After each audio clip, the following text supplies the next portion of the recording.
All right, Algebra 1, we're getting to more equations. This time we're going to have variables on both sides. So we're solving equations with variables on both sides. We're in lesson chapter 3, section 5, and our essential question, can you solve equations with variables on both sides? Let's look at example 1. Notice I have a 7x and a 9x. So what I'm going to do, because 7 is a positive, I'm going to subtract and get my x's together. It doesn't matter if your x's are on the left or the right. In this case, I would just want them together. So now I have 20 on the left. 9x minus 7x is 2x. And when I divide each side by 2, x is equal to 20 divided by 2, which is 10. Just a reminder, we always want to check. So you can always check your solution by plugging in your answer. And we solved and got 10. Is 20 plus 70 equal to 90? It is. 90 is equal to 90. We got the right answer. Moving on to example 2. Now notice I have a negative 6a over here. I want to get this negative 6a over to the left side. So I am going to add 6a to each side. Opposites cancel out, and 4 plus 6a is 10a is equal to 50. When I divide each side by 10, a is equal to 5. Again, we could check our work. I'm just going to go ahead and plug in numbers to check. 4 times 5 is equal to 50 minus 6 times 5. Well, 4 times 5 is 20. 50, 6 times 5 is 30. 50 minus 30 is also 20. Looks like we got that one right. All right, this one, I have a big star circle highlight on this one. We do want to what we call eliminate fractions. So we are going to talk about how to eliminate fractions, but it is very, very important that we learn how to eliminate fractions. So we have 3/5 x equals 4 minus 8/5 x. A lot of people just deal with fractions, but I know when I add that 8/5 x over, I'm going to get 11 over 5, and that's not pretty. So we can do that because we know we eventually have to multiply by the reciprocal, or we can eliminate. Notice all the denominators here. 5, this is an invisible 1. This is an invisible 1.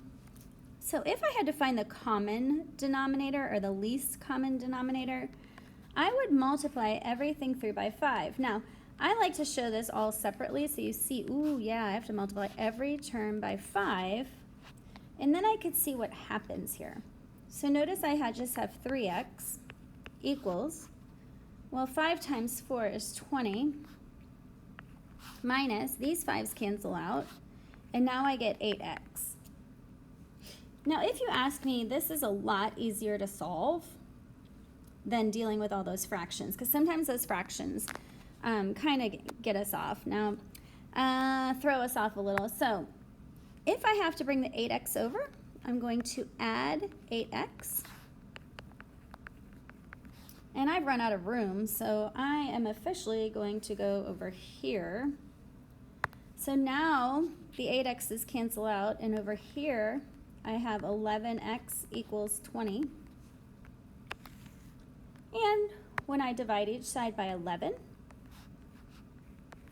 I get x equals 20 over 11. Now, just for good time's sake, I'm going to go ahead and rewrite this and do it without eliminating fractions, because I want you guys to see that it's the exact same thing. Okay, so if I have 3/5 x equals 4 minus, I believe that was 8/5, yep, minus 8/5 x. This one actually would have been doable if I added the 8/5 x over.